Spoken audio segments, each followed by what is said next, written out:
This is the Political Spotlight. The Political Spotlight is a joke. It's more like a political flop. Nobody listens to Bilbrey. He's just a wannabe podcaster. No one takes him seriously. He is a rude, crude dude that will never go any further than broadcasting from his mother's basement. Bilbrey is a wrecking ball for Indiana politicians. Grab another box of Twinkies and generic cola, Bilbrey. And get back to your microphone and your audience of nobodies. The Political Spotlight is a joke. He is like a rude, crude dude that will never go Bilbrey's a wrecking ball for Indiana politicians. Shut that stupid Bilbrey up. Well, hello there, ladies and gentlemen, and welcome. It is the 671st episode of the Political Spotlight. I am your host, Kristopher H. Bilbrey. We are so happy that you are here and that you are with us. We are up and running. Things are looking smooth. Everything is working well. We are live. It shows us that we are live. Last night was so very strange. So very strange. Josephine, I'm going to try this. Is it Pisculi? Pisculi? Was that what you pronounce that? Pisculi? Tell me how to pronounce that last name there, Josephine from New York. I gotta know. I gotta know. Welcome. Hope you guys are doing well. We're doing well. My ribs, dude. I mean, for the love of God, please, Lord, help my ribs. Oh my God, we got the name right. Josephine Pisculi. All right, I love it. It's because I am as everyone knows, it's the Barstool Sports type of pizza review. One bite, everybody knows the rules. That's how I do with pronunciations of things. One try, I always get it right. I am the inventor of Hooked on Phonics over here.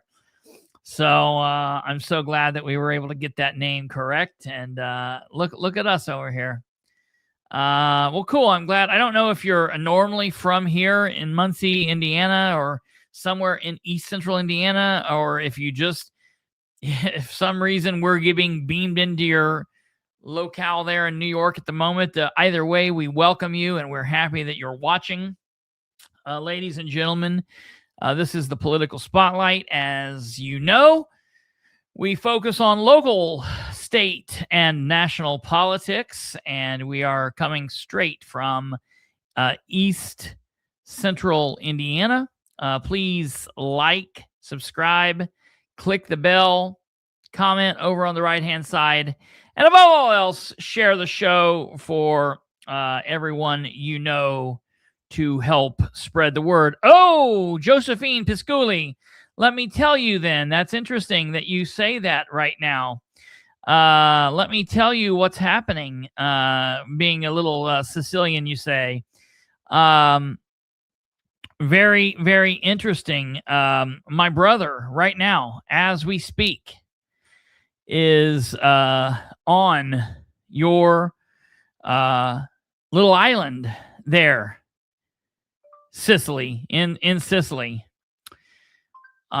He is there on the island. Give me a second here, and I can tell you where or why he's there. Well, I know why he's there. I'm trying to figure out exactly where he is there. I knew it until you came on, and of course you're from there. So he's close to Catania. He of course is there at the naval base.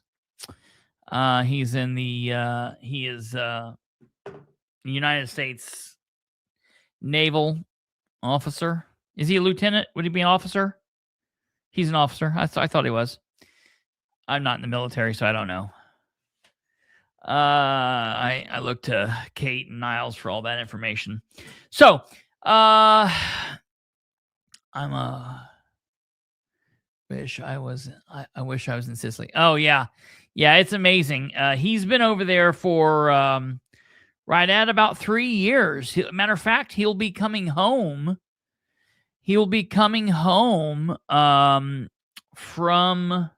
Sicily in August, and that part of their adventure will be over. So yeah, that'll be cool, and we're happy to have them back in the States here.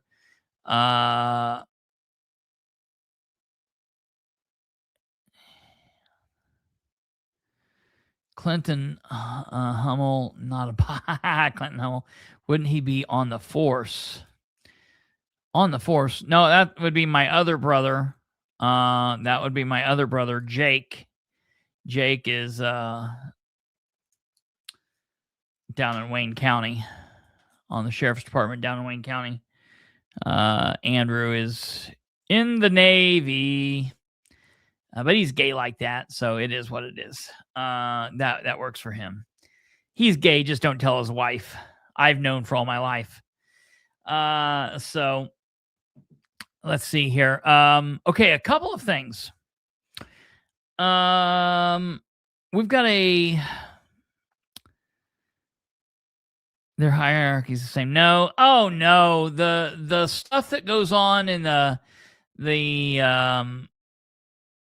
military rank and police rank is nothing alike. I mean, they have some similar words, like corporal, I think. Is there a corporal in the military? Corporal, sergeant, lieutenant, captain are words in policing. And those words do show up in the military, but they're kind of different. Things are strange. The military and fire department's very strange with their ranking situation. I've never really followed much of that. And New York, we've got Josephine Pisculi here from Brooklyn, NYPD, the New York Police Department. Their rank system is always really strange. For those that follow, as a former police officer or something, I was never able to keep up with, but pretty wild. Hey, listen, we are going to be talking about Muncie. Jeremy Godsey. I don't know why. We've got Josephine. That's the reason I'm saying that. Jeremy Godsey.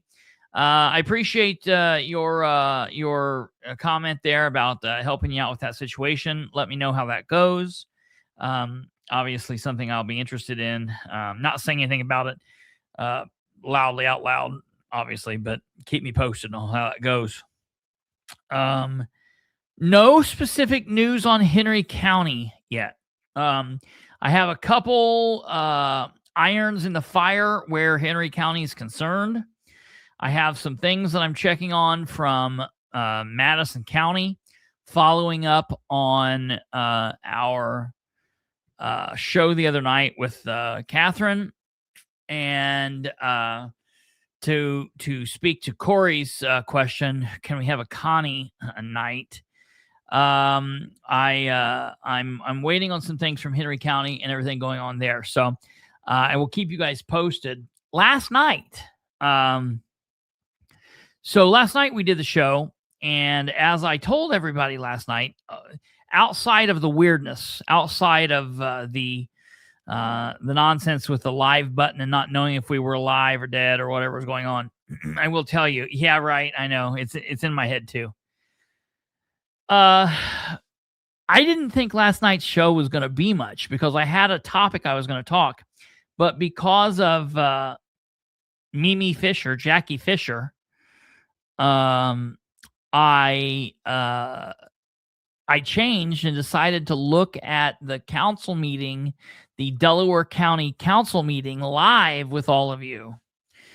And I'm telling you, I have had more phone calls today from that show last night. People that were talking about just how ridiculous everything concerning that meeting was.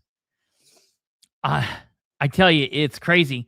And I want to say, and I mentioned this late last night, so I know some people had dropped off. Towards the end of the show, Council President William Hughes, a man that I respect him, whether I agree with him all the time or not. I respect him as a human. I respect him as a public servant. I think he tries to legitimately do the best that he can. There are things that I don't like and I don't agree with, and I wish that he would push back and ask some more questions. But, it is what it is. One thing I can tell you that I respect about him is he will communicate. He does not hide. He will answer emails. He will respond in a timely manner, and he will go through information with you. And he did reach out last night, and he did kind of give some thoughts based off of our thoughts, my thoughts, your thoughts last night on last night's viewing of the Delaware County Council meeting. He did give his thoughts about that. And for those that missed it, I want to give you, for those that missed it, I want to give you his words so you'll be aware of what he said. Council President Hughes says, "I understand your frustration with today's county council meeting, but I believe it better serves the public interest to discuss issues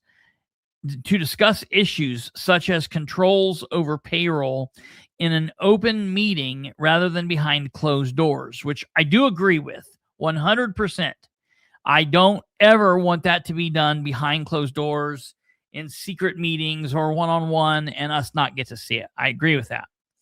He goes on and he says, as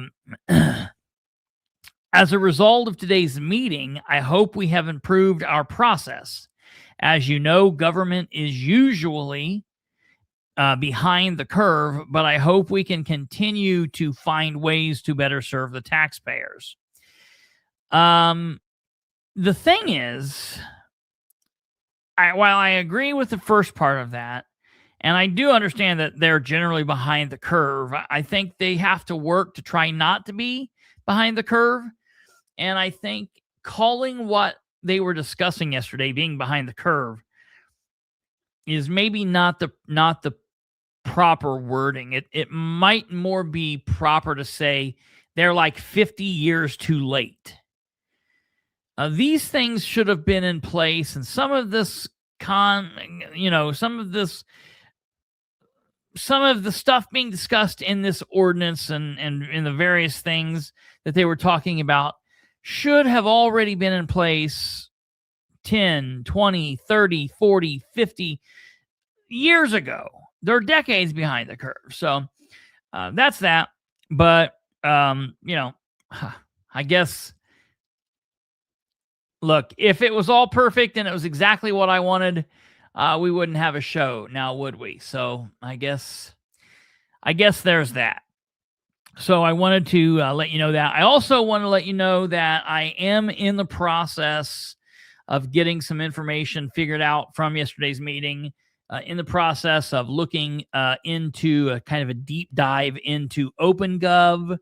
I want to get the presentation that the OpenGov folks, those three sales people, I want to get the presentation that they gave. I also want to get any emails that they traded back and forth with the government.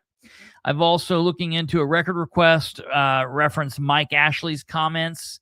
I want his emails to the county commissioners and or county council. I'm trying to get information on the 2 books that he said that he found, and looking into the credit card issues. Also referenced last night, I'm still pushing on Tim Overton. And that's that. So that's just kind of wrapping up where we were last night for those that might have checked out a little early. Tonight, we're going to be talking about the city of Muncie. This is going to be a city of Muncie heavy episode. And we're going to be talking about specifically the Muncie City Council meeting that will be taking place Monday. Okay, it's that time again. We are, if you're watching this live, we're coming to you live Wednesday, May 27th. It's hard to believe. Sunday's the 31st, and that means Monday, ladies and gentlemen, is the 1st of June. I just can't hardly believe that I'm saying those words, that Monday will be June 1st. It just doesn't even seem real to me. Anyways, that being said, because of that, ladies and gentlemen, we have a Muncie City Council meeting Monday evening, and it's not just a Muncie City Council meeting. We also have a public hearing that will start at 6:45. And I want to say this. As we were saying last week and the week before, talking about the Delaware County Commissioners meeting that took place on the 18th, this meeting that's taking place on Monday the 1st is a meeting that the citizenship of Muncie, all of the residents in Muncie, as many people can show up on Monday, need to show up. We can bring back the hashtag 1200. And this time, all you people don't have an excuse, because the public hearing starts at 6:45 and the regular meeting starts at 7:00 p.m. So this is not happening in the daytime. People, you should be able to get there. And I'm saying that because this meeting, it's going to be an interesting meeting. You know, I said, I don't know if I said it to you guys or I said it to somebody privately. When we went to the meeting in May and I saw that there were no ordinances and no resolutions and there was nothing on the agenda in May, and I saw that it was a wham bam, thank you ma'am, kind of a quick meeting, I knew we were getting ready to get pounded in June. I just knew it. I almost feel like something was up. And I'm going to get into that here in a little bit and tell you what I'm talking about. But I feel like that's why last month happened the way that it happened, or this month rather, when we went in May and there was just nothing on the agenda. I feel like it's because they pushed everything to June, and that's why June is going to be crazy. So without further ado, we're going to go ahead and get into this. I know that some of you probably saw my post, saw the postings around. I know that Nora Powell posted about this. I know a couple of other people have posted about this throughout the day. I shared a post about 3:00 about the the agenda and what's going on. It's almost crazy. So we're going to take a look at this and get into the agenda.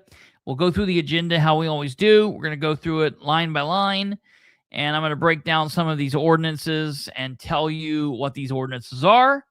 We're going to go through the ordinances. I'm going to give you my thoughts and give you my questions and my concerns, what I'm thinking, and then talk to you a little bit about what I've also heard from other people, and hopefully fire some people up to make people want to show up to this meeting on Monday. I want to keep saying this all night long. It's Monday, June 1st, 2026 at 6:45.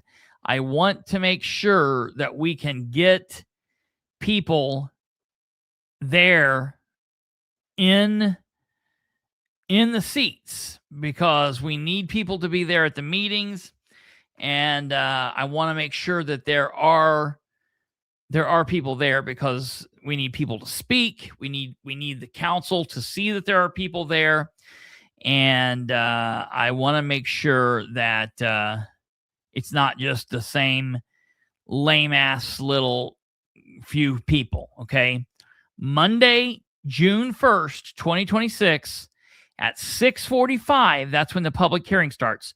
I've got it up there on the screen, and we're going to put it on the screen at various points in this evening so you guys can see this, okay? All right, we're going to take just a quick break, and you know how quick it'll be. It's for the live people. We're going to take a quick break. When we come back, we will be talking about this and get into it. Ladies and gentlemen, this is the Political Spotlight. We'll be right back. All right. So, ladies and gentlemen, let's do this. Here, ladies and gentlemen, is the agenda for the Monday, June 1st, 2026 meeting.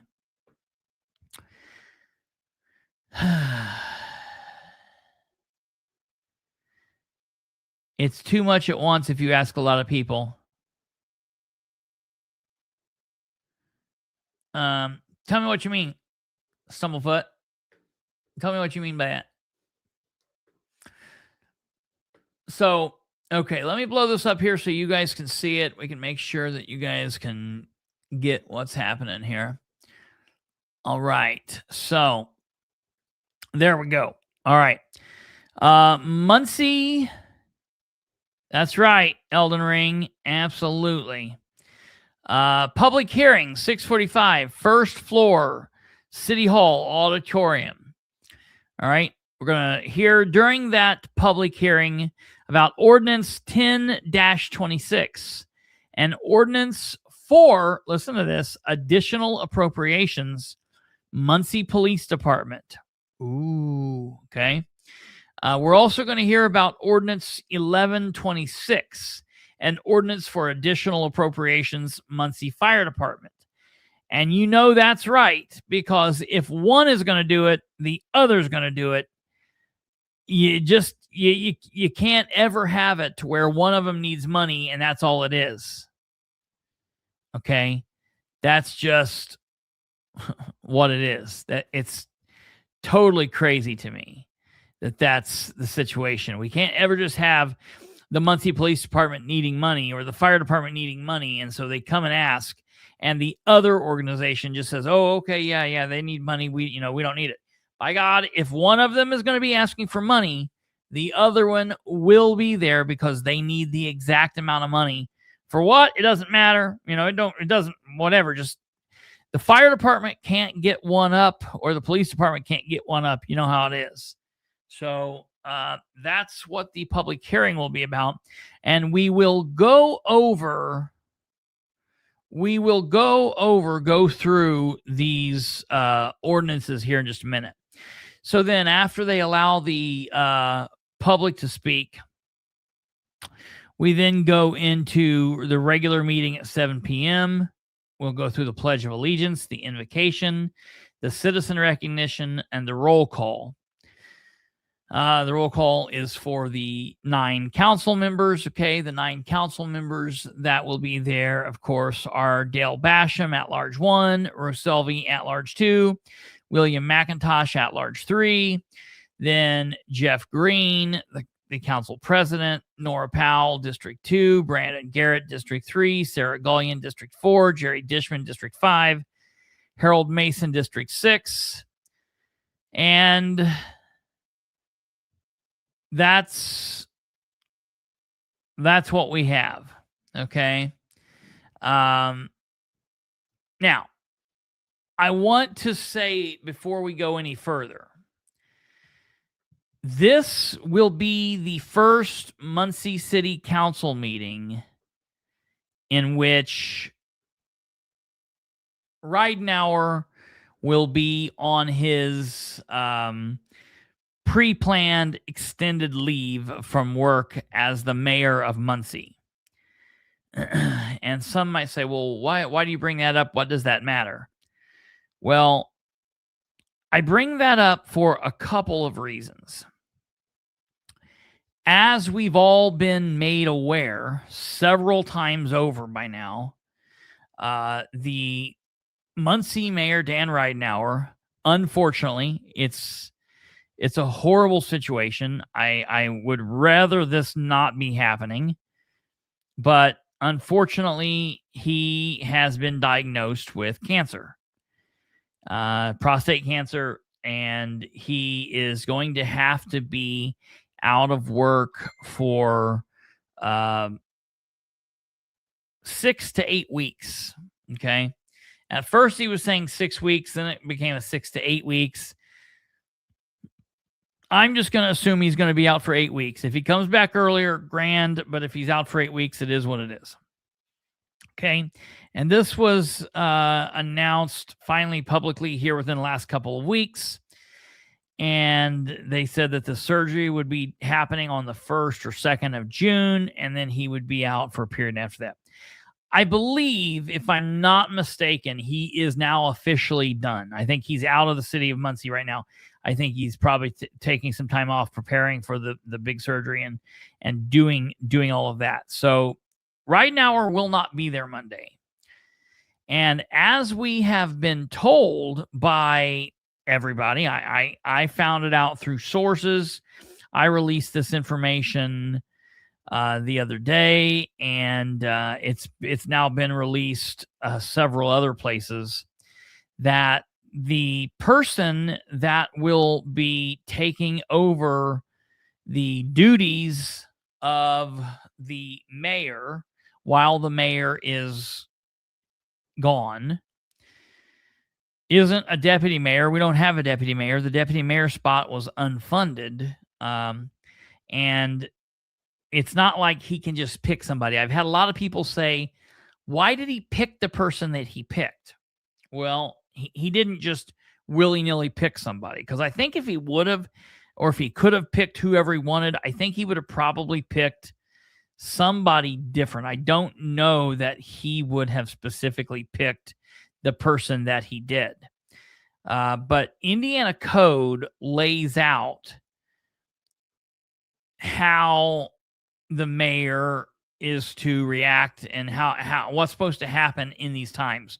And if the mayor is going to be out, who kind of takes the helm for him if there's not a deputy mayor in place. And that person is the Muncie City Council president, Jeffrey Green.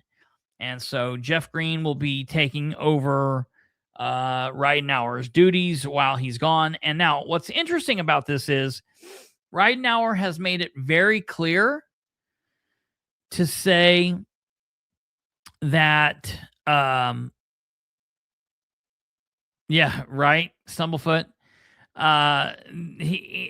Ridenour has been very clear to say that Jeff will not be at City Hall day in and day out. He won't be there, the way that the mayor is. Apparently, that's something that they've really, really wanted to be clear and say. I don't know why that's something that he's felt that he's needed to make clear, but for whatever reason, he's felt the need to make that clear. Okay. And so this just ran in the newspaper. I think this was just published. Yeah, this was just published yesterday. So it's like, how behind is the newspaper that they are just now posting this yesterday? Muncie Council President to fill in for Mayor Ridenour after surgery. Jeff Green, President of the Muncie City Council, will fill in as needed while Mayor Dan Ridenour recovers from cancer surgery. Ridenour, who will undergo surgery for prostate cancer on June 2nd, made the announcement about Green's duties last week. And then here's a picture of Jeff Green. The council president will not maintain regular office hours at Muncie City Hall while Ridenour is recuperating, but he will be available as needed. Ridenour announced on April 29th that he had recently received challenging news when the results of a biopsy created some urgency in pursuing treatment. I'm about to miss 6 weeks of work beginning sometime in the next 30 or 40 days, Ridenour said at that time, adding that his cancer has transitioned from a slow-moving kind to a faster-moving kind. The attempt will be to take that out so it doesn't expand to other organs inside my body, he said. I look forward to getting it over with. And that's it. I was like,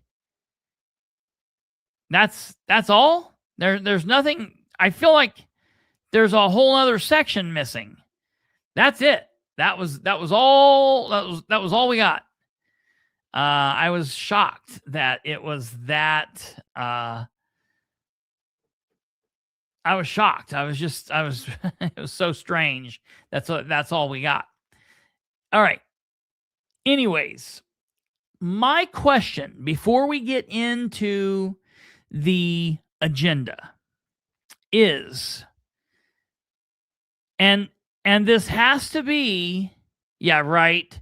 Dude of salsa, I tell you what, it absolutely kills me. I hate to even pull it up because there's more ads than there is actual content on the Star Press. I hate it.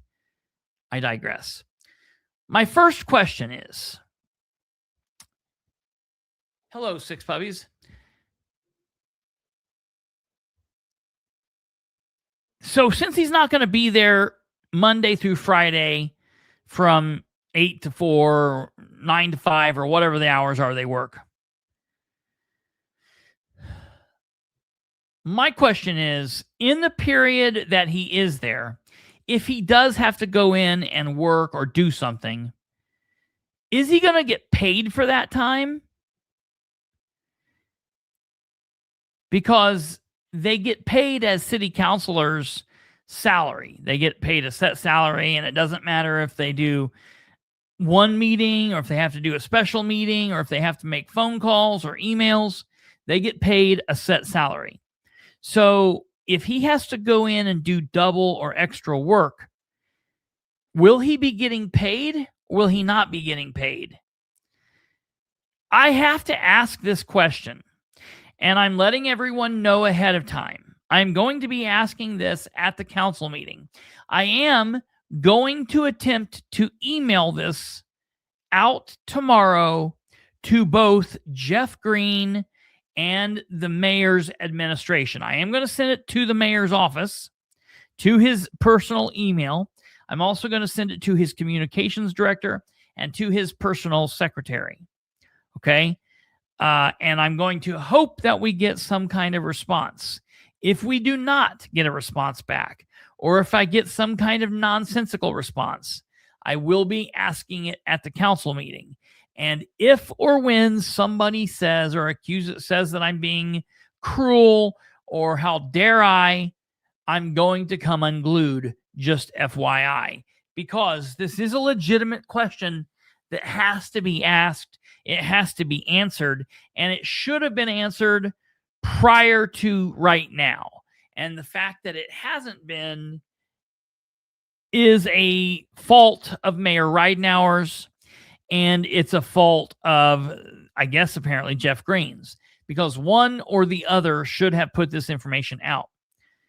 Number two, since he is a city councilor who for the next 6 to 8 weeks will be acting as the interim mayor, does that cause him any kind of conflict of interest in voting on council? When the mayor's administration is pushing through these ordinances, if there are ordinances that the mayor's office or department heads have pushed through, like the appropriations, so ordinance 10 and ordinance 11-26, those two ordinances, is he not going to be able to vote on those? Does he have to abstain from those? What's the situation there? And I'm going to be doing my due diligence, and I'm going to be researching this to get to the bottom of it. But I am going to be asking them this as well. And my hope is that they will answer the email, because if they don't, I will have to ask this at the council meeting. And I want to make sure. And of course, I'm going to have to ask this at a very inopportune time, like at the very front of the meeting, during the public comment, or during the public hearing, because we need to know this before a vote is taken. We need to know that they have looked into this. We need to know that there are people out. We need them to know that there are people out here that have this question, because let me tell you, I'm not the only person that's been asking this. I have been being inundated by people who have been talking to me about this just in comments, who have been private messaging me, who have been texting me and calling me and asking this very thing. And there are other questions there. Like Kate said, do they have to do an appropriation to pay Green? If they do pay him, where does that come from?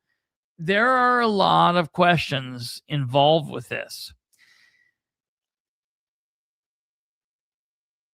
You know, I am hoping and praying that everything goes exactly like is planned in this surgery and this procedure.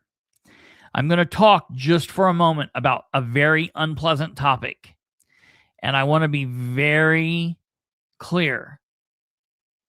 I don't want to mention this again after this, but we would be fools to not at least at some point approach this. Back 10 years ago, over 10 years ago, 11 years ago, the elected sheriff of Delaware County took some time off work. Not a big deal. Took off. It was for a minor procedure. It was a shoulder surgery. He took time off and he went into shoulder surgery. He had a shoulder surgery. It was a minor shoulder surgery. My grandpa's had 2 or 3 of them. Everything was great. He came out of it. Everything was wonderful. And horribly, just tragically, as a result of the surgery and moreover the recovery process, our Delaware County elected sheriff died while he was the elected sheriff as a result of a blood clot that occurred because of that surgery. Okay. And yeah, it was Sheriff Scroggins. A horrible situation. And dude of sauce. Yeah, it's not minor. I agree. It is not minor. Comparative to surgery for cancer, where they're removing cancer, it might be a little bit different. But yeah, I get what you're saying. You are right. Anytime you're going under, it's a major process. I just want to know if we have planned for the god-awful possibility that something could happen. And I want to make sure we don't have to go into it. I just want to make sure that somebody has thought about these things. Unfortunately,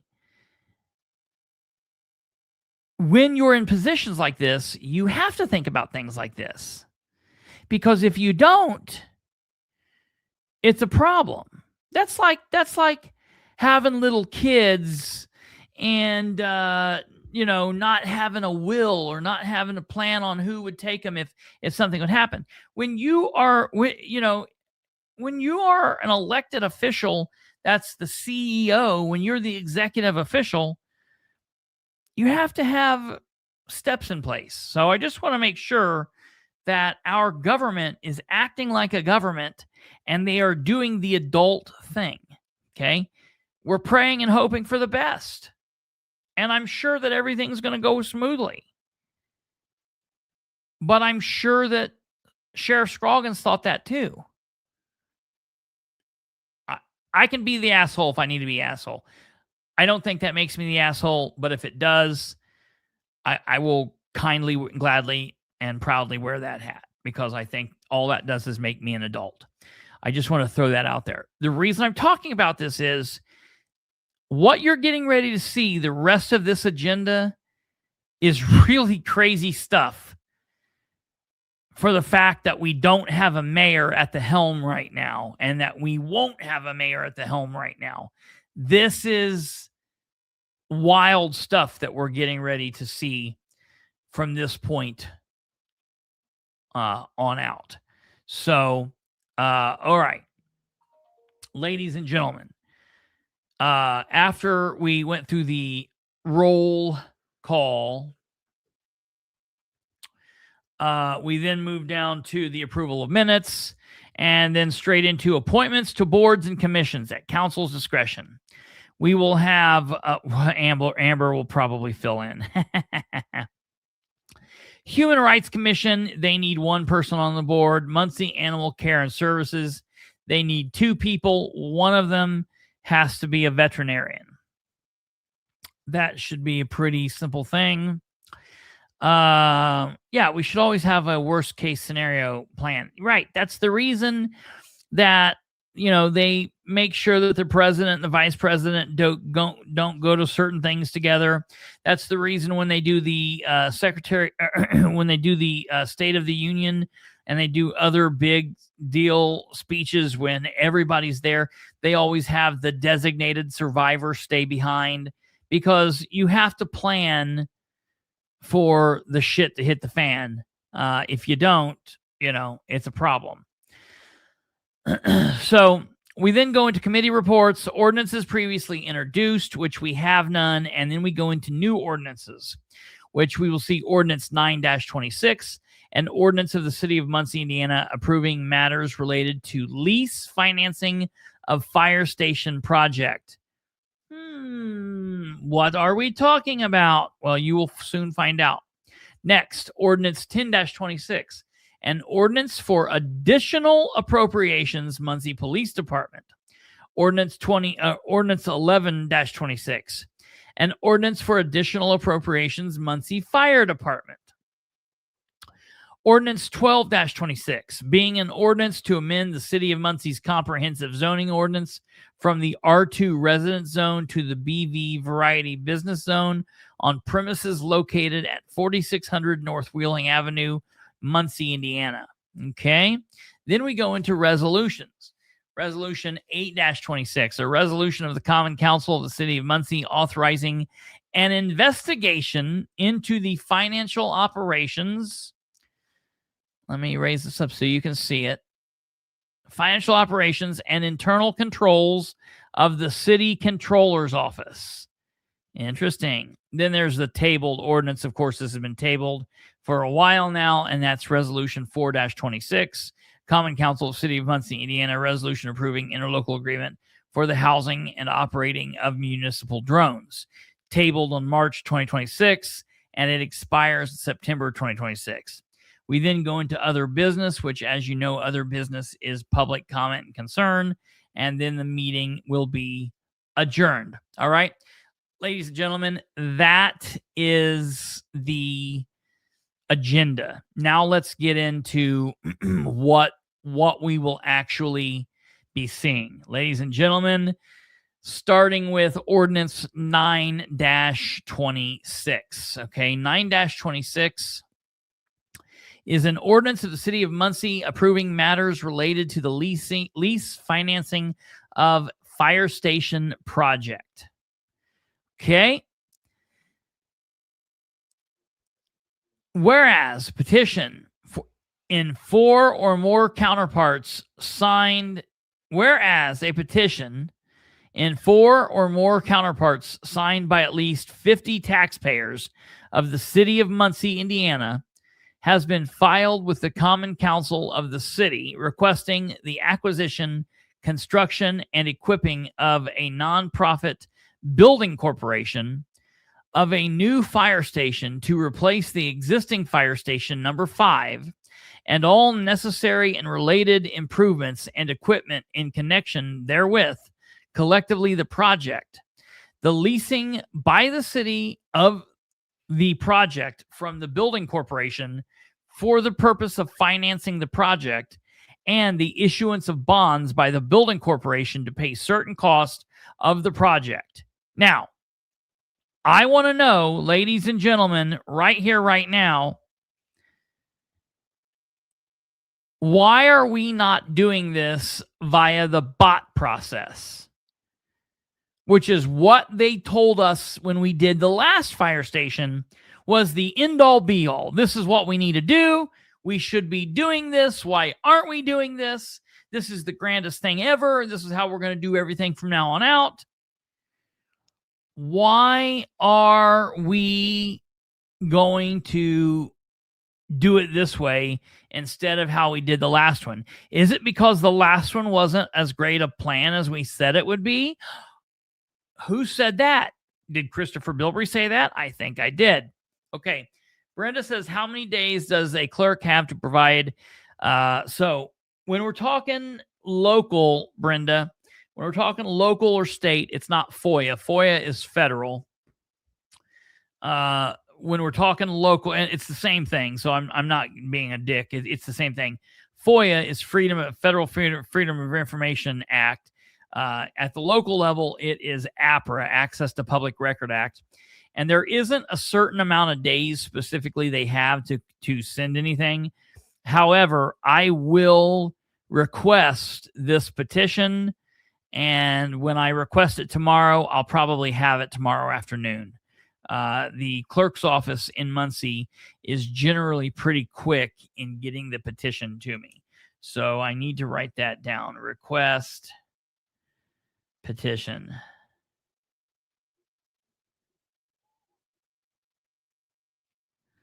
Okay, so I will do that tomorrow, and we will update that. Did they discover they took on the bot? Yeah, I don't know. We're going to have to find out what happened there, why this is different. Okay, moving on. Whereas, hello. Oh, you're saying that to that guy. Yeah. I was say, hello, dude. Hello, Brenda. Whereas the petition has been carefully considered and investigations have been conducted by the council both before and after the filing of said petition. I want to know who on the council did the investigations. When were these investigations done? This is the first I'm hearing about this. Who did the investigations?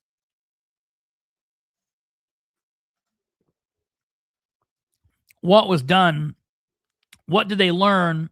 And why is this the first that we're learning this? The council now finds that a need exists for the financing of a proposed project and that the city cannot provide the necessary funds to pay the cost of the project required to meet such needs. Whereas a detailed summary of the project has been presented to the council together with plans, specifications, cost estimates of the project.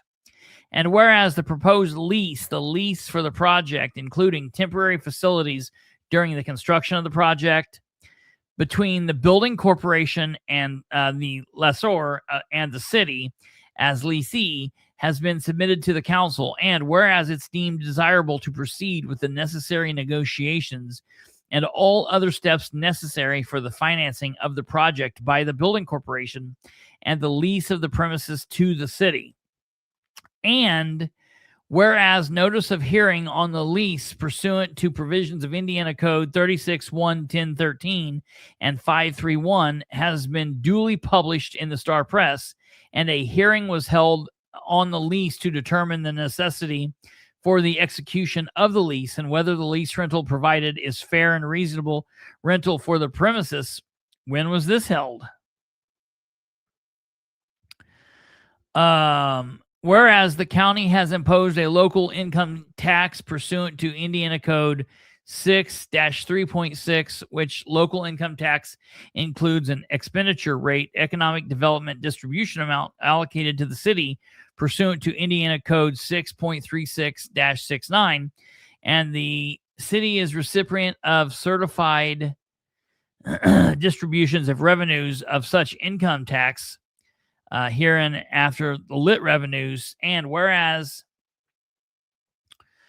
pursuant to Indiana Code 6-3.6 and Indiana Code 5114.4, the city is authorized to pledge that lit revenues to the payment of obligations, including lease rentals incurred for public safety, fire protection purposes.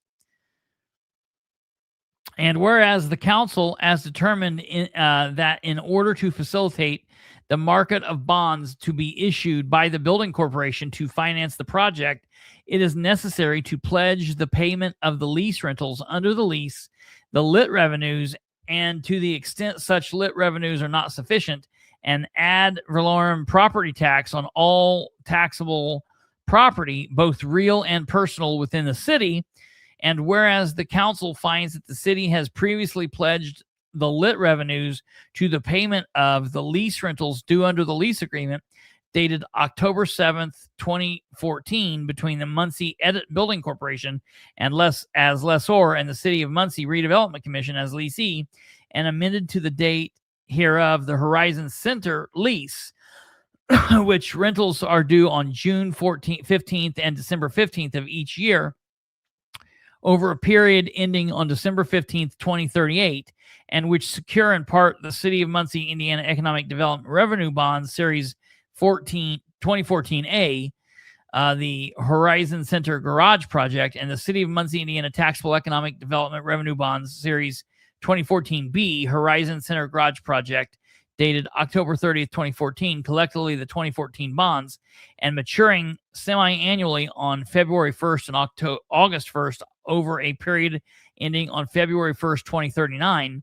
The City of Muncie, Indiana Economic Development Revenue Bonds Series 2019B, Canal District Accutech Projects, dated December 20th, 2019, the 2019 bonds, and maturing semi-annually on January 15th and July 15th over a period ending on January 15th, 2039. The lease rentals due under lease agreements dated August 16th, 2018 between Sustainable Muncie Corp. As the lessor, City of Muncie Redevelopment Commission as the leasee, amended by addendum to lease dated September 28th, 2018, and a second addendum to lease dated December 20th, 2019. Collectively as the Majac leases, which rentals are due on January 15th and July 15th of each year, ending on January 15th, 2039, which secure the city's Muncie, Indiana taxable economic development revenue refunding bonds, Series 2019C, Majac's Cardinal Projects, dated December 20th, 2019. The same series of stuff there. Maturing semi-annually, blah, blah, blah, blah. The pledge of lit revenue to the Horizon Center lease is limited in each year to the amount not exceeded $480,000, and the 2019B bond is limited in each year in an amount not exceeding $225,000. To the Majax lease is limited in each year to the amount not exceeding $100,000. And whereas the ordinance and resolution authorizing the Horizon Center lease and the 2019B bonds and the Majax lease and the 2024 bonds, collectively the outstanding party obligations, permit the issuance of additional obligations payable from lit revenues, ranking on the priority of the outstanding priority obligations in the city based on the advice of municipal advisor, has determined that the lease rentals due under the lease herein authorized will constitute a first charge against lit revenues. With pledge of lit revenues to the payment of outstanding priority obligations, now therefore be it ordained by the Common Council of the City of Muncie, Indiana, as follows. Oh, God. Petition hereto filled with the council is hereby approved. Needs exist for the financing of costs of the project cannot be financed from any funds available to the city. The council hereby authorizes the mayor, the controller, the city's municipal advisor. And remember this. The council hereby authorizes the mayor, the controller, the city's municipal advisor, LWG CPAs and advisors, the city's council, Beasley and Gilkinson, and the city's bond counsel, Bose, McKinney, and Evans, to take such steps as may be necessary to secure the financing of a project and leasing of the premises as provided by Indiana Code 36110 6.6-3.6 and 6-1.120, each as amended collectively as the Act, providing that for the financing and construction of the project by the building corporation and leasing of the premises to the city in the public interest, the citizens of the city is proper public purpose for which the council agrees to cooperate with the building corporation and to assist in complying with the requirements of the Act and other applicable laws. The council hereby agrees upon and approves the form of the lease attached hereto as Exhibit A and incorporated herein by reference. The council finds that the service and improvements to be provided throughout the term of the lease will serve the public purpose of the city and is in the best interest of the city's residents. The rental provided under lease is fair and reasonable, and the execution of the lease is necessary and wise. The mayor and the controller are hereby authorized to direct and execute the lease on behalf of the city. As set forth in the lease and hereby pledged to the council, the rentals due under the lease shall be payable from lit revenue with outstanding priority obligations, and to the extent lit revenues are not sufficient, and ad valorem property tax on all taxable property, both real and personal, within the city, in accordance with Indiana Code. City reserves all right to authorize and issue additional bonds or enter into lease or other obligations payable from the lit revenues, ranking with the payment of lease rentals due to the city under city, subject to the following conditions. All lease rental payments and principal in interest payments under the lease and outstanding obligations to the extent payable from the lit revenues. The amount of the most recent certified distribution of the lit revenues for the city from Indiana Department of Local Government Finance shall be at least equal to 200% of the lease, rental, and debt service requirements with respect to the lease and outstanding priority or obligations, but only to the extent such obligations are payable from lit. Holy shit.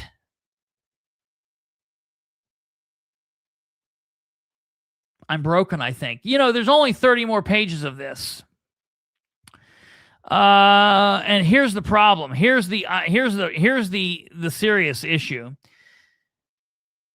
They're banking on the fact that literally nobody's going to read this. No one's going to read this. Nobody cares about any of this. People don't understand this. And when you're buying your own house, you're not reading through shit like this. If you're signing, very few people are doing this. There are lawyers going to see it. There are other lawyers are going to see it. The two lawyers are going to get together, and everybody's going to agree. Let me ask you one question. Here's the question that matters. It's not whether I can read through it and we read through it and we know it. Does anybody here think for one moment that Jerry Dishman or Rose Selvey or William McIntosh is reading through this shit? Moreover, does anybody up there understand it? Well, concerned citizens of Indiana, I will tell you, this is completely different. The last one was done as a bot. This one is not being done as a bot, so it's different. Okay, let's see. We're on page we were on page 3. And this is page 3 of 30. Let's see. Let me go through this. I'm going to just scan through this and see if we need to hear anything else. You guys read along for a moment on the screen. Is it big enough? It looks like it's big enough. I'm going to read through here. Let's see what we need. If there's anything major I need to talk about. Because we've got 5 other ordinances I need to get through. Garrett's going to explain it to him. Yeah. Okay. The council hereby approves the issuance by the building corporation of bonds in the aggregate principal amount not to exceed $11,500,000. Okay. The detailed summary and plans of the specification cost estimating for projects presented to the meeting, which will be leased to the city from the building corporation, are hereby approved. The cost of the project shall not exceed $11,500,000 without further authorization of the council. Kate? Now, didn't Nora say that the Ball State was putting 1.5 million into it? Well, so that's where because I didn't know when or how to bring that up. So you are 100% correct in what Nora Powell, what you're saying that Nora said, because Nora commented about this and everything else on the agenda. Okay, so let me pull up Nora's, and what she did was she made an initial post. And some people ask her. So if what we're reading here is correct, and Ball State is putting up the 1.5 million to start with, their principal amount, so the amount they're borrowing, cannot exceed 11.5. So that makes a total of $13 million for this. I don't think that's correct. I think they're putting out 1.5, and that'll be part of the 11.5. Now, they're saying that they are approved to issue bonds to the building corporation in the aggregate principal amount. So the principal of the bonds is 11.5. Okay. That's how much they're borrowing. Okay, so they're borrowing 11.5. And then if Ball State's kicking in 1.5, that's $13 million. Sorry. Phone that is interesting. That is interesting. So, okay, Nora says the June 2026 City Council meeting will be held on Monday, June 1st at 7 p.m. City Hall. The meeting will be live streamed on the city's YouTube channel. We will also live stream it here for those unable to attend, or it can be viewed later on the City of Muncie's communication Facebook page. I've included the meeting agenda, all ordinances and resolutions with this post for your review. A public hearing is scheduled at 6:45 prior to the regular meeting to allow for public comment regarding Ordinance 10-26 and Ordinance 11-26. There are no ordinances up for adoption at the June meeting. These are all ordinances that are being up for introduction, okay, which are 4. Ordinance 9-26, Ordinance 10-26, which is, we're reading 9-26, Ordinance 10-26, Ordinance 11-26, Ordinance 12-26, which we've all talked about, and then there's one resolution being considered for adoption.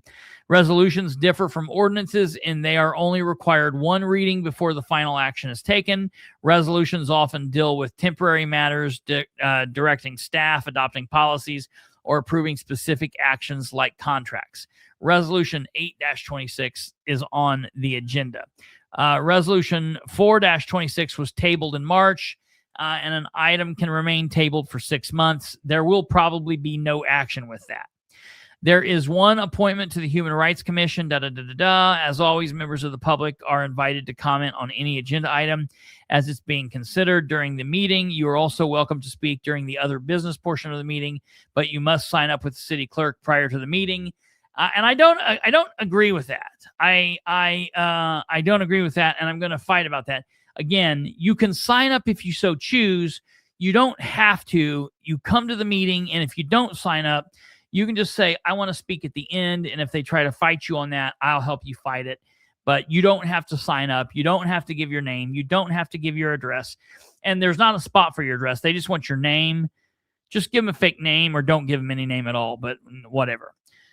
Okay, so she then posts this. Okay, so then in the comment section, there are some people that ask some questions. Okay. Nora is answering a question. Okay, let's see here. Todd Smeckens says, great job and good luck on the investigation. Also, I have heard the mayor say repeatedly that he was close to getting BSU and IUBMH to sign on the lease or put money into the new fire station. Was he close, or did he cast the net at Next Muncie and they shoot him down? I didn't read either nonprofit's name in the docs provided. Again, thanks for all your hard work. To which Nora says this: Mr. Smeckens, Mayor Ridenour informed council in an email on May 19th, 2026. I wish that email would have been made public. I will request it. He told them in a council on the 19th that BSU, Ball State University, will be paying $1.5 million up front for the new station. He also informed council after the station is built, BSU will increase their yearly amount from $260,000 to $300,000. In June of 2024, Councilor Sarah Gullion and I met with BSU then VP for Business Affairs and Treasurer advocating for BSU to increase their annual contribution for fire protection. Mr. Finn explained BSU increased its annual payment for fire protection from $100,000 to $150,000 a year in 2014 under the previous administration, and began contributing $116,000 in 2014 toward the lease of the aerial truck. The meetings were productive, with BSU ultimately saying they needed to speak with the mayor about his feelings related to increasing the contribution. I'm glad it will be increased. So that is there. And that's what she had to say. So it looks like what Kate is saying is accurate. So the city of Muncie is borrowing the $11.5 million, and Ball State's also going to put the... No. The city's not borrowing the money. The building corporation is borrowing the money. Yeah. And then the city's going to rent it from the building corporation, and the building corporation will pay back the bond. And all that means who's is... the building corporation? It's the city. So, yeah, that's all that shakes out to be. Is this is like a shell game. And the reason that is, as Kate and I were talking before the show, the city is only allowed to have so much debt. And what did you say it was capped at? 2%? It's 2%. It's state mandated. It's 2% of something. I don't know what. But okay. And so this is how they get around that. Yeah, this is a shell game to get around that. We didn't borrow the money. The building corporation is. We're paying back the money, but we didn't really borrow it. Because I know when my neighbors take out a mortgage or get a new car, that generally I pay it for them. No, that's bullshit. It's more like, okay, my husband has a credit card. Yeah, right. Yeah. Okay, but I have possession of that credit card, and I use it, he uses it, and then he pays the bill. Yeah. Right. It doesn't, it's screwy because, as a married couple, our finances are all combined. Oh, yeah, right. So it's the same thing there. They might set up their own bank account, but it's right. That's the thing. It's shifting my money from my account to my business account. I think it would be. It's bizarre. It's more, that's a good example. Or it's kind of like the couples that live together and they say, no, our monies are not, or we don't pool our monies together. We totally are separate. But we live in the same house and we drive in the same vehicles. But and she both pays our for names her. are on that vehicle. Yeah, right. But it's like that is a game, and it's all. I don't know who's being fooled by that. It's not reality. And that's this nonsense that the what city it is boils doing. down to is the city citizens are still going to be paying this money back. The taxpayers are on the hook for this bill. Yeah. And they're going to pay it through, I mean, they're very explicit in this. They're going to pay it through lit. Yeah. So. Yeah, right, concerned citizens. Yeah. Oh, 2% of taxable property within the district. Thank you, Shelbyville. Yeah. I could not remember. I looked it up earlier and it was eluding me. Yeah, right. And concerned citizens. So it's just bullshit. This is complete bullshit. This is complete bullshit. I want you to remember in this document, when it keeps talking about the council hereby approving, the controller does this, the controller does this, the controller does this, the mayor and the controller and the clerk together and or individually are hereby authorized and directed to execute such documents, agreements, applications, and instruments as may be necessary for the sale of real estate of the building corporation, including obtaining any appraisals in connection with therewith and leasing of temporary facilities during the construction of the project, the issuance of bonds of the building corporation to the finance the project, the acquisition and construction of equipping the project, the lease of the premises from the building corporation by the city pursuant to the lease, and the completing of all other actions necessary to carry out and effectuate the intent of this ordinance. Okay, I want you to remember every time they say something like that. All right. Okay, and then this is where they're going to sign off on it. All right. We're still just at page 5 of this ordinance. So then we go into 6, and this is the lease between Muncie Municipal Facilities Building Corporation and the City of Muncie.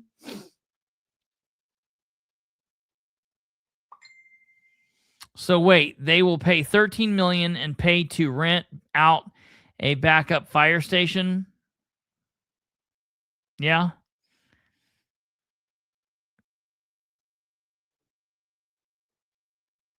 Okay, here's the table of contents. And this looks just like a regular lease contract, honestly. Option to purchase, option to renew, transfer to the leasee.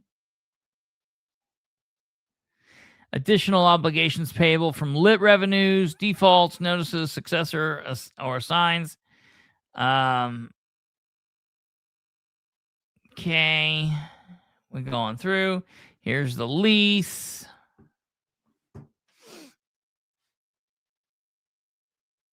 And this is at 600 North Tillotson. It's going to be in the same area. Okay. And all of this you can find. I posted all of this already on Facebook. It's posted on Facebook. It's posted on Twitter. You can find this everywhere. You can also find this on the city's website. So I've posted this literally everywhere if people want to see this themselves.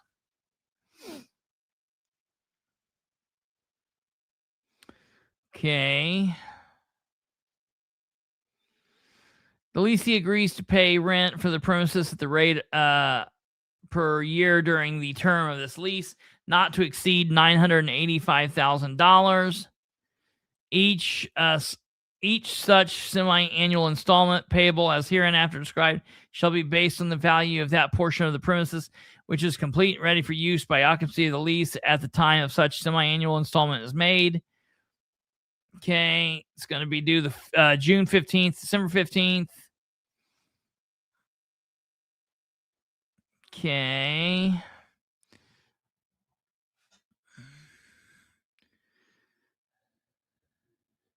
After the sale of the bonds, the annual rental shall be reduced to the multiple of 1,000 next higher than the principal and interest due in each 12-month period, commencing each year on July 1st, plus $5,000 payable in semi-annual installments.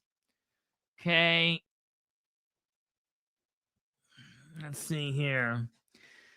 All right. They're still we read all of this. That's all that nonsense.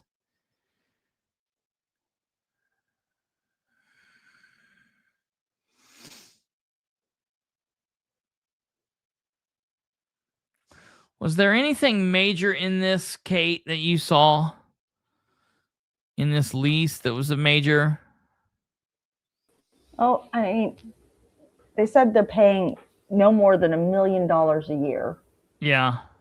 But take off what Ball State's supposed to be contributing, I guess, which is what, 300,000 or something, 200,000. I don't know. So you're still looking at, $750,000 potentially, and it's all coming out of lit. I'm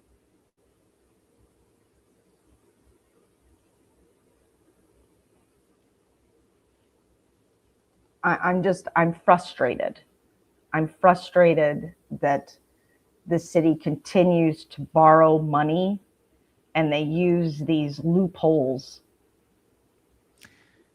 It's like to take on debt without it looking like they're taking on That's debt. exactly. And it's like he uses it's like being Batman and having the bat belt and you're watching the old 1968 Batman and they're above the water and he's crawling down on the bat rope from the bat helicopter and Robin accidentally dips him into the water and he gets the shark on his leg. And so he reaches behind and he reaches out of his bat utility belt, the shark spray, the bat shark repellent. And it's like, dude, why do you have that there? How do you have enough room for everything on your belt? It's like Ridenour has all these cool toys all over his utility belt and he pulls out these certain ways to jam things through and to pull one over on everybody. And it's always a different type of a tactic, different type of a tool that he uses that once he's used it, we never see or hear about it again. But next time he's doing something very similar, he pulls out another tool or he pulls out another tactic to be able to do something like this. And so everybody's like, wait, what? This is so different, which, this is the same thing Winchester did. This is not different. It's just Dan is using all these different tools. My question is, why didn't we do the bot on this?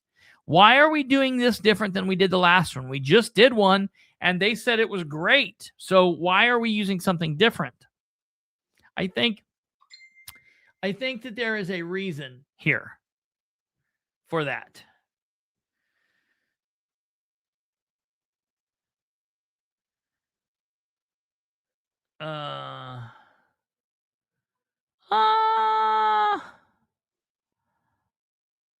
Dan is the king of smoke and mirrors. That's true.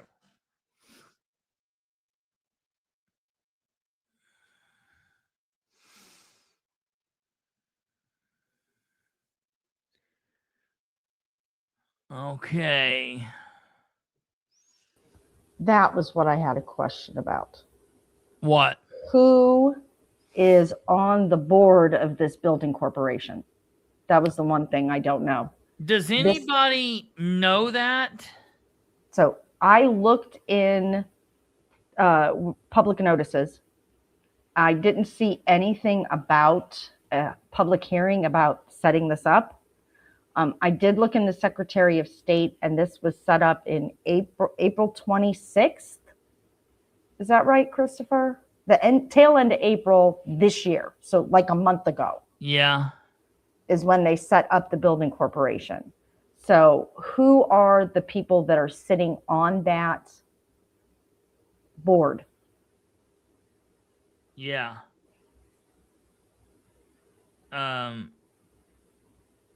Or whatever. I imagine it's a nonprofit, so it has a board of directors. Who's on the building corp? That's the question that we have. What was the other question I had from Nora? Oh, the emails. Nora's comment. Dustin Clark is on the board. So that was something that I caught because it wants the up there, the signature is the building corporation president is supposed to sign it. So who is on this board? Did they put out that they wanted people on a board? Yeah, I don't Are they? I don't remember. I mean, the establishing of the board, I mean, bylaws and stuff like that. I mean, how are they picked? How long do they serve? And those kinds of questions. I mean,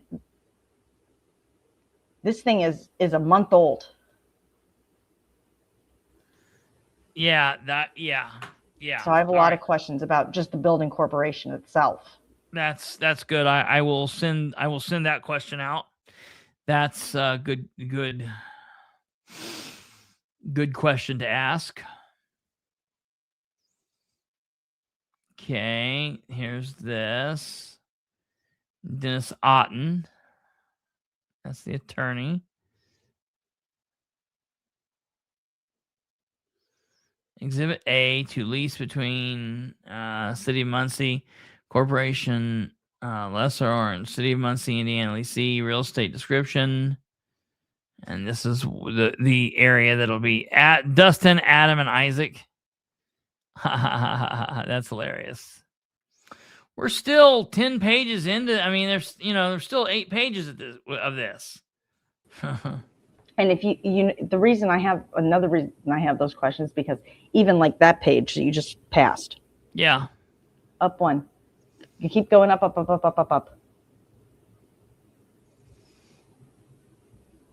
Before me, the undersigned, a notary, and for the county and state, personally appeared blank and blank, personally known to me as the president and secretary treasurer, respectively, of the Muncie Municipal Facilities Building Corporation. They're blanks. Yeah. Well, yeah, what is this? Their names. Do they not even have this board established yet? Why is this? Yeah, I wondered why this is blanks. I got a real problem with this. So you want us to sign off on this, but you don't even have the damn thing that's going to be running this fully established and in place yet. So here's my question out there to Nora Powell. If you're listening to this, if you're listening, and I know that you do, but you can't admit that you do, so it's okay. I'll say it to you like this. Nora Powell, because listen, let's just say this, all right? I'm just going to say this. The past is the past, and we are where we are. It is what it is. There's things about what you've done on the council this time that I've not liked, but I've liked more than I haven't liked. Hey, and I feel like we have grown. The horned she who shall not be named and haven't used it in a long time. I deleted We're trying it. To be nice. Yeah, I don't call you she who shall not be named. We've laughed, we've shared, we've cried. Let's just call it what it is and let bygones be bygones. I appreciate more of what you do than I don't. And so we'll do it like this. I will save you the grace and say, I get it. Maybe you don't watch, but if you've got a friend of a friend who watches and that friend of a friend lets you know, then here's my question to you. I don't want to email you this. I just want to ask you now and you get back to me and let me know. Are these blanks filled in somewhere? Are these blanks, have they not happened? Are they going to be filled in before Monday? What's the deal? And I want copies of all of this. I'm going to fill this out and send it to the city tomorrow. What is going on here? That's what I want to know. So this, ladies and gentlemen, is ordinance number 9-26. It'll be being talked about on Monday, June 1st, 2026 at 6:45 p.m. And so you need to be there, and we need to hear about this, and we need to understand what's going on. I would say start at 1:14 and go forward. 1 hour and 14 minutes. Friend of a friend of a friend. Okay. Moving on. We will go into ordinance. I'm going to skip it for a second. We're not going to do ordinance 10-26. We're going to go straight on to ordinance 11-26 because I think this is interesting. Ordinance 9-26 had to do with the fire department. We are now going to go straight on into ordinance 11-26, and that is this ordinance right here. And this is a Muncie City Council ordinance 11-26, an ordinance for additional appropriations, Muncie Fire Department. Whereas it has been determined that it is now necessary to add appropriations for the Muncie Fire Department related expense. Now, therefore, be it ordained, the Muncie Common Council of the City of Muncie, Indiana, that Section 1, the following additional sums of money are hereby appropriated, transferred, or reduced out of the funds named for the purposes specified subject to the laws governing the same. Funds 105 is the Muncie Fire Department, okay? And they are taking from fund department account, line item perfect expense, amount requested, $1,987,552.68. Health insurance, $158,257.00. Other insurance, $198,000.00. Capital equipment, $34,500.00, for a grand total of $2,378,309.68. Okay. Good question. Good question there, Jackie. Ordinance 9-2026 was signed off on by, give me 1 second here and I can tell you, Jeff Green. So council president / interim mayor Jeff Green signed off on 9/26, and it looks as if it was stamped on May 6th. Yep, May 6th. So there you go. That's that. Okay, jumping on back to this ordinance 11/26, the fire department is asking for additional appropriations for $2,378,309.68. Okay. And, interesting. This is going to be interesting. I want to hear why. I want to hear what they're saying, what's going on. This ordinance was signed off on by, I think, this madness is Jerry Dishman. And my question is, what are we doing here? Why is this needed? What's happening? What are we saying about this? What are we doing here? That's my question with this. Okay.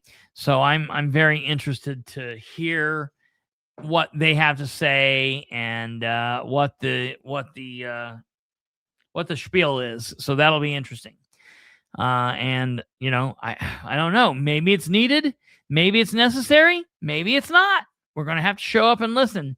This was pushed by Jerry Dishman, and this was signed off on May 18th.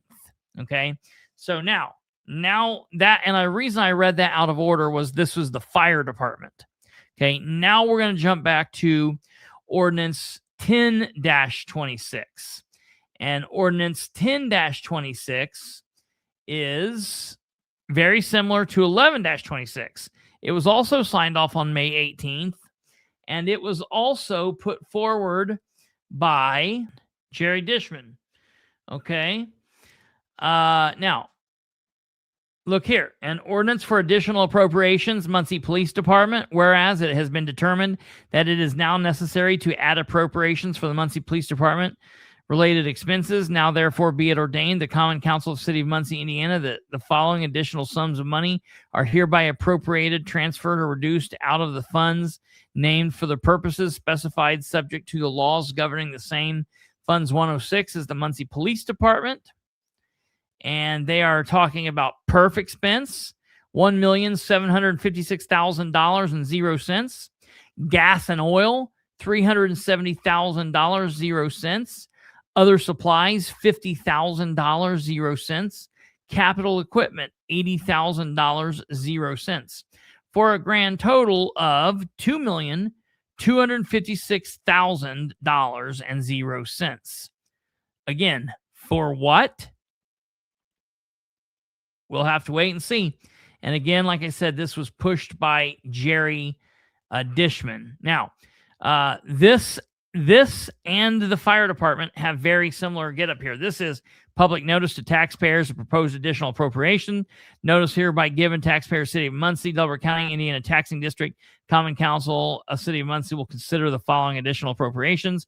Ordinance 1026 is an ordinance for additional appropriations, Muncie Police Department, in excess of the budget for the current year at City Hall Auditorium at 6:45 on the first day of June 2026. And it gives the total money. Taxpayers appearing at the meeting shall have the right to be heard. The additional appropriations as finally made will be referred to the Department of Local Government Finance Department. The department will make a written determination as to the sufficiency of funds to support the appropriations made within 15 days of receipt of a certified copy of the action taken. And that was typed out, yada, yada, yada. Here is USA Today. This is where they paid for the public notice. So that's where that is. The city did put this in the paper. And here is the notice that went into the paper. Interesting that the other ordinance said they had a public hearing about setting up this building corporation. Do you remember seeing this about? I don't remember any of that. No. Nope, that's what I was just getting ready to say. This is Ordinance 10. Ordinance. Sorry, didn't mean to steal your thunder. No. You're exactly right. I did not. I did not at all. That's what I'm saying. So Ordinance 11 that we just talked about has the exact same thing. They have the exact same thing. And this is we saw this very same thing in the commissioner's situation. And you are 100% right. I do not recall hearing that about Ordinance 9-26 when it said that. I do not recall that. And I don't understand why we don't recall that. I don't understand why they didn't do that. I think that's a problem. And again, it'll be this. We'll do this. Let me write that down. That'll be a question that Nora or any other counselor can answer, or I will email them tomorrow. When was the public hearing this? Yeah, I don't remember that. I certainly do not remember that. And I'm not saying it didn't happen. I'm just saying I don't recall it. And I want them to refresh my memory if it did in fact occur. Because I don't recall it. And so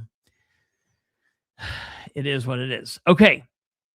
That then takes us on to Ordinance 12-26. And we'll go there now.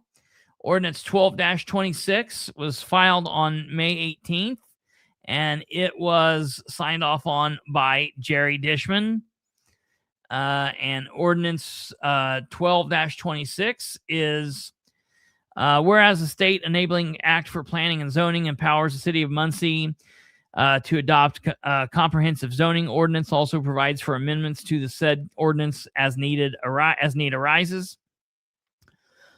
Whereas the Common Council of the City of Muncie has given reasonable regard to the comprehensive plan, current conditions and character of current structures, and uses for each district the most desirable use for which land in each is adapted, the conservation of property values throughout the jurisdiction, and responsible growth and development. Now, therefore, be it ordained by the Common Council of the City of Muncie as follows, that the City of Muncie Comprehensive Zoning Ordinance heretofore adopted on the 5th day of November 1973 be amended, changed, and supplemented to also include the BV Variety Business Zone of the following described real estate located in the city of Muncie, Indiana, to wit, 4600 North Wheeling Avenue, Muncie, Indiana, that all buildings or uses permitted and placed upon described real estate shall fully conform with all the provisions of the city of Muncie comprehensive zoning ordinance and shall have obtained all proper permits. That the ordinance shall be enforced in full effect from after its passage by the Common Council and its approval of the mayor of the city of Muncie. And such publication may as be required by law. Okay, so then we go into who it was pushed by, which was Jerry Dishman. And it's funny to me that whoever's been doing this lately has been calling it corporate council instead of the city, the administration and council. I don't understand. That's got to be somebody new. I don't know who that is. I don't know who this signature is here, but it's funny that they're calling themselves corporate council now. Okay, here's the report to the Common Council.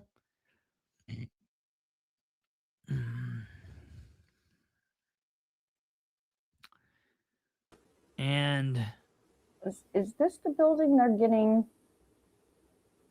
in that deal from the crisis center? No. Okay. No, that's over on Mock. I'm pretty sure I know what this is. I'm going to look it up here real quick. Okay, yeah. So this is a little church. This is just they're just zoning this into they're going to change it from a residential zone to a business variety. And Chris Smith, the Delaware Muncie Metropolitan Plan Commission, signed off on it. So did Kylene Swackhammer. Here was the case analysis from the Plan Commission. This is all just pretty standard for zoning. It's nothing major here. I'll try to get over there sometime soon. I don't know anything that's going on. I'll look up some stuff, Lenny, and see if something's going on and try to get over there. I got to get some shit to calm down over this way first. But as soon as that happens, I will try to get over there. So this is the zoning over there. This is pretty simple. I don't know, unless they're trying to put a data center in here. I'm probably not going to be caught up about this. I don't think they're trying to put a data center in, so I'm just being stupid. But as it stands right now, I don't have much of a problem. But that's why you got to pay attention to stuff like this to make sure, because this could easily turn into something that's like, wait a minute, I don't know if I want this or not. So just FYI. All right, that takes us to the last thing. And normally this would be very easy and something that would not be a problem and would be a minor situation. Yeah, another crisis center. Ladies and gentlemen, we are now going to Resolution 8-26. And while, in my opinion, all of the fire department and the appropriation stuff is a big deal, this, I think, might be one of the biggest issues of the evening on Monday. Why do I say that? Yeah, right. Any bets on whether this resolution passes? And why do I say that? Well, ladies and gentlemen, because listen to what this is. Resolution 8-26, and this was filed on May 18th. A resolution of the Common Council of the City of Muncie authorizing an investigation into the financial operations and internal controls of the City Controller's Office. Now, I want to read that again. A resolution of the Common Council of the City of Muncie authorizing an investigation into the financial operations and internal controls of the City Controller's Office. Chapter 32, Division 1, Section 32.8, a section that I have brought up to the council on numerous occasions over the last several years. It sets forth the investigatory powers of the council of the city of Muncie. Whereas, pursuant to Indiana Code 36-4-6-21, the council possesses statutory authority to investigate city departments, officers, and employees of the city of Muncie.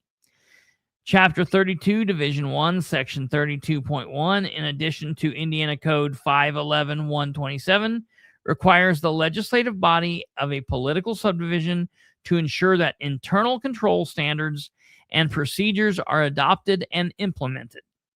The State Board of Accounts Special Investigation Report of the Parks and Recreation Department, covering the period of April 13th, 2020 through December 20th, 2024, identified significant non-compliance and deficiencies. And whereas routine oversight by the State Board of Accounts has identified repeat findings and deficiencies in the internal control systems related to the receipts, financial reportings, budgetary compliance, and other matters that have, in some instances, taken years to correct. And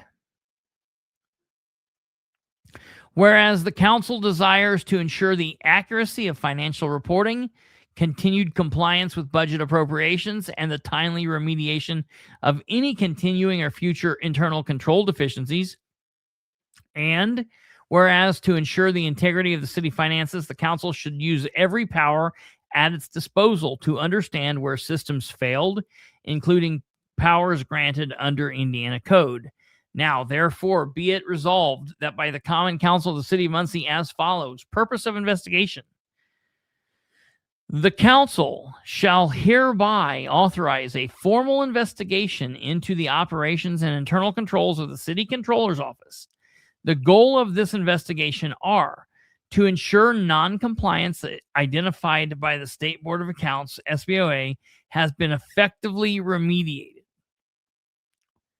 To ensure that processes are in place to detect and remediate any other instances of non-compliance. To ensure that processes are in place to guarantee the accuracy of an annual financial reporting. To ensure that processes are in place to guarantee continued compliance with the budget operations, and to ensure that the processes are in place that will allow future deficiencies to be identified and remediated in a timely manner. Scope of investigation. The scope of this investigation shall include any deficiencies identified in State Board of Accounts Supplemental Compliance Report covering the period from January 1st, 2020 through December 31st, 2024. Any deficiencies identified in the State Board of Accounts Special Investigation Report of the Parks and Recreation report from Parks and Recreation Department covering the period of April 13th, 2020 through December 20th, 2024, with a primary focus on repeat findings and examination of the city's current standards for internal controls. We'll come back to all of that. Section 3, Methods of Investigation.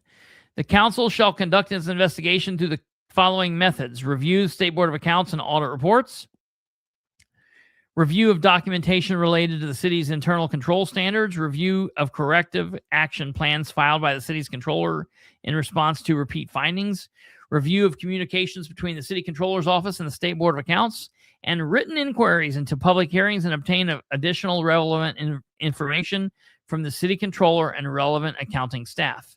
Procedural timeline and fairness. To ensure a fair and transparent process, the following procedures and timelines shall be followed. No later than 14 days following the effective date of this resolution, the city controller's office will provide the council copies of a corrective action plan, communications between the city controller's office and the State Board of Accounts during the period from January 1st, 2020 through May 1st, 2026. And documents specifying the city's internal control standards. Not later than 14 days following the receipt of all documents listed above, council members shall submit specific questions in writing to the controller's office. Not later than 14 days following the receipt of the council members' questions, the controller's office shall provide written responses. Section 5, public hearing. Not later than 14 days following the receipt of the written responses from the controller's office, the full council shall conduct a public hearing to interview the city's controller and accounting staff. The primary purpose of this hearing shall be for council members to ask follow-up questions to clarify the written responses provided by the administration. Effective date. This resolution shall be in full force and effect from and after its passage by the Common Council and its approval by the mayor of the city of Muncie, Indiana. Now,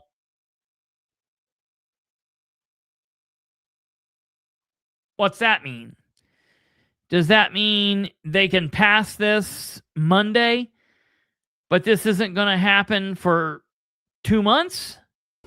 No. Does Jeff get a vote?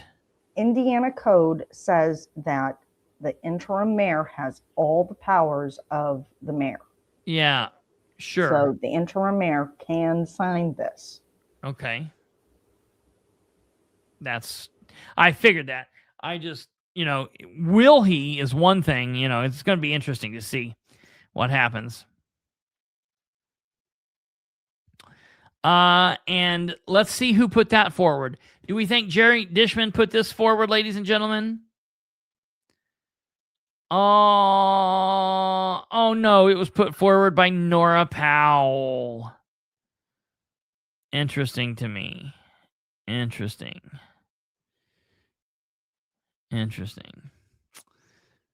So, remember when I was telling you guys to remember something back in Ordinance 9-26 when the council's talking about voting to give the controller the authority to do this and this and this and this? Why were they going to be voting to give the controller anything if they are worried enough that they are going to be conducting an investigation into the controller?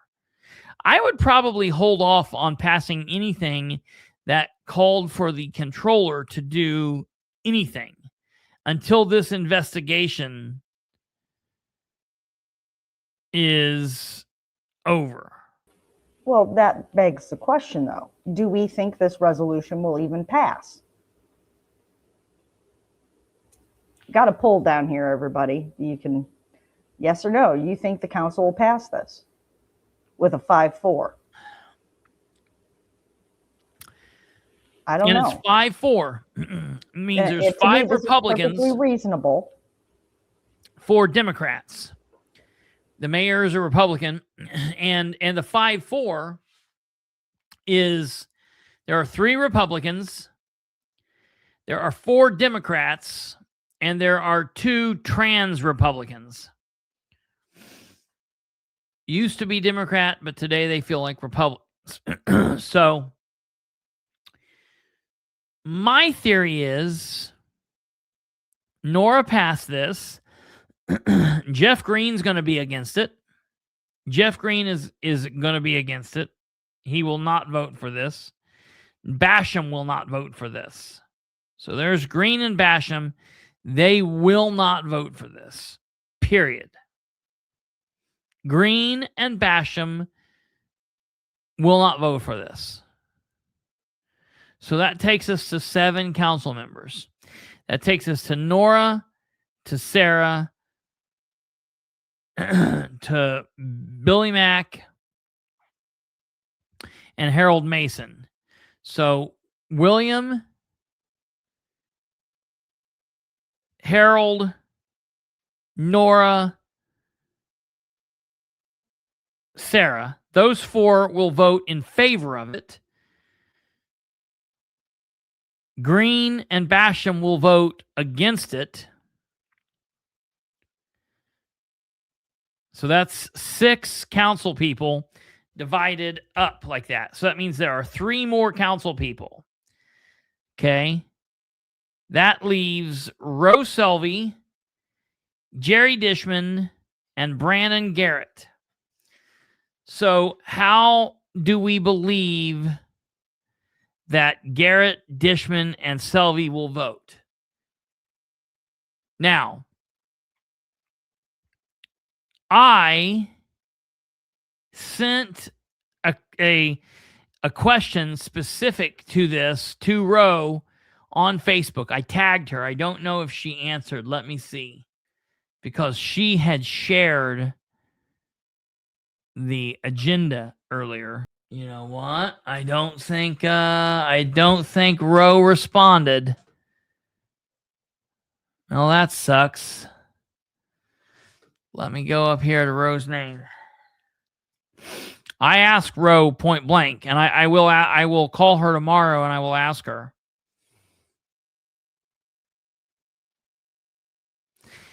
I don't think Green should vote. No, I don't think that he should. I think that's questionable. I think we need to know the answer to this kind of thing. I think we need to know, can he vote? Does he think he should vote? Who out there believes that he should vote? Does the council think that he should vote? Do they think that he shouldn't vote? Does the mayor think he should vote? Does the mayor think he shouldn't vote? What does the mayor's office think? I don't know. Yeah, no, she shared this, and I asked her 4 hours ago, what are your thoughts on Resolution 8-26, to which she has not responded yet. I don't think he should vote. I think it's a constitutional question. He's the acting mayor. If they vote something through, he's the one that has the power of veto. Yeah. And with the mayor being out as long as he is, yeah, he has to be the one to act on it, because the time limit would run out before Ridenour's back. Absolutely. You know, and then he's acting as the executive, but voting as a legislator. And it's a separation of, branches, separation of powers. Yeah. So yeah, I think it's a big concern. I don't believe he should be voting. And I think that if he did, it would present a constitutional question that could be challenged in court. See, and I don't think any of them have thought this. I don't think that any of them have thought this through. I don't know that any of them have even considered something like this. So I'm going to try to find this out. I want to find it out before Monday. If we don't find it out Monday, I'll ask them Monday at the meeting. We'll see what goes on to one way or another. I really, really don't know. So the answers in the poll, overwhelmingly 83% to 17% are saying no, you do not think Resolution 8-26 will pass. I think that's very, very telling. I don't hold out much hope either. I think that's interesting. I do think that's an interesting situation there. I do want to talk a little bit more about this, but before we do, ladies and gentlemen, I need to hit a quick break. Sit tight, and we will be right back. All right, ladies and gentlemen. So, isn't this weird that this was filed the first meeting of the mayor? That's the thing. This is very interesting to me. I think that all of this coming into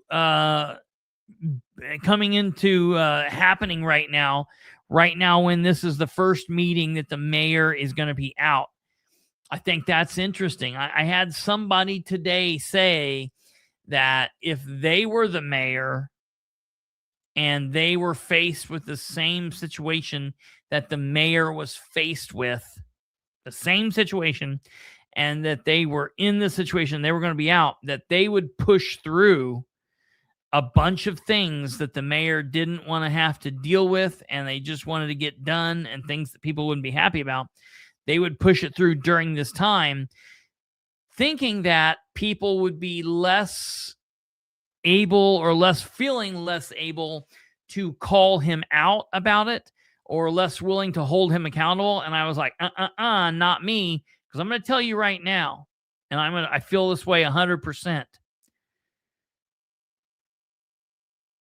I want the mayor to do well. I want the mayor to be healthy, and I'm praying for his quick and speedy recovery and a full recovery. I wish nothing but the best for him.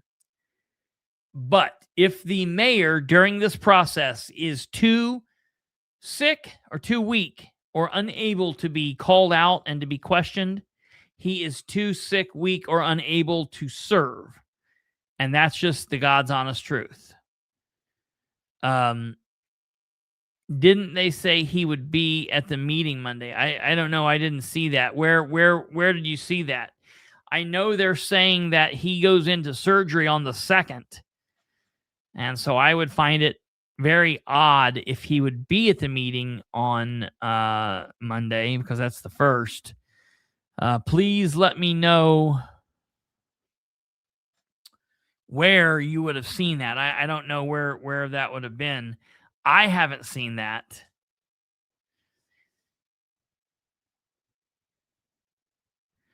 I think they can vote for things that need handled while he was out, so he can't give backlash to them. No, that's not going to happen. They're not going to go against him. I don't think that they're going to be strong enough to go against him. I think what it's going to be is they're going to use this time to push things through for the mayor that everyone feels that the city the citizens won't be able to give him lip for, because he's going to be out handling this. And that's just not the way that I roll. So this is going to be a big meeting, folks. We're going to need all hands on deck. I will tell you, I don't know where I stand with this police and fire appropriations. I don't know where I stand on the fire department. I put on the fire station thing. Listen, I know that there needs to be some renovations done. I know that we need to have better living quarters. I know that the fire department, the police department they have needs, but we are entering a very peculiar situation in city, county, and state government over the next couple of years. Everybody's been boo-hooing about how much money we don't have, how much money, that we can't do this, we can't do that, we're not going to be able to do this. We've got to cut this project, we got to cut this project. The mayor had to get rid of the crisis center and give that building away for $1. The county commissioners who are wanting to raise taxes on everybody, they're talking about lit and all of this stuff, and it's just total chaos. But yet we're getting ready to enter into these projects and do all of this stuff. I just feel like this is more of a want. It's more of a want than a need, an actual need. So I'm very concerned about this. It is going to be taking place on Monday, June 1st, 2026 at 6:45 p.m. So more citizens ought to be able to be there.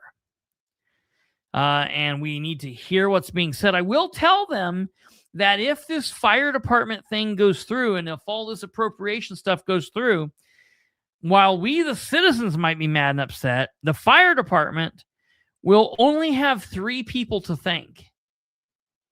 And it won't be Dan Ridenour, and it won't be Burford, and it won't be Nine, or whoever all those people are currently.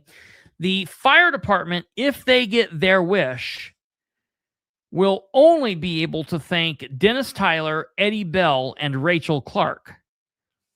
Because it's Eddie Bell, Dennis Tyler, and Rachel Clark who are responsible for putting the money into the fire department the way that it has been for all of these fire stations, or for all the overtime, for all of the things that have been bought through the EMS medic situation. a lot of that is due because of Tyler, Bell, and Clark. Now, that being said, I don't think we are in a position where doing this fire station is the best situation. I have a lot of things that I need to get figured out. I have a lot of emails that I need to send to the city. I have some record requests that I need to send to the city. I have some correspondence with counselors and the mayor's office that I'm going to send out tomorrow. Okay. So I will get that out tomorrow. I have email to the commissioners and the Delaware County Council on yesterday's situation. And as soon as I get all of this stuff, I will bring it together for you and I will keep it going. I will tell you the next couple of days are going to be busy with this talk because we're going to have to amp people up and get people interested in being at the Muncie City Council meeting on Monday the 1st. So there's that. Bocephus, I've seen you say this a couple times, and I want to clarify this. You say first black lesbian. That's not actually what he claimed. He says he said in that stunt that he was the first person of color and not black. He says Native American. That's what he actually says because he is not a black person, obviously.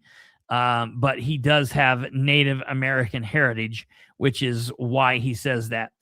There is a situation where there are people out there that claim that he continues to say black.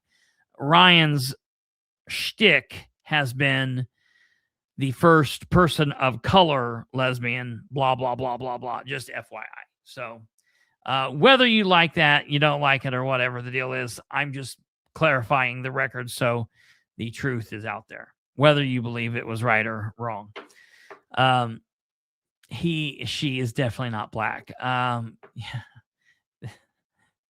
He or she is definitely not black. That is definitely a statement. So that's going to do it for us, folks. Thank you for hanging in here. There was a lot of content to get through. We had to get through it. Big meeting. I'm going to ask that you guys show up, you show out, you be there to be in a seat. You don't necessarily have to speak. You just have to be there for solidarity. And let's make sure that we have these people govern the way that we want them to govern. And if they are governing the way that we don't like or don't tolerate, we have to be willing to do something about it. And showing up and being there and speaking out or standing up in solidarity with others is the way that we do that. We will see you tomorrow. And other than that, please share the show with everyone you know. Help spread the word. Because, ladies and gentlemen, like no other place, you will get here real issues, real conversations, and real accountability. Always, ladies and gentlemen, we will see you tomorrow.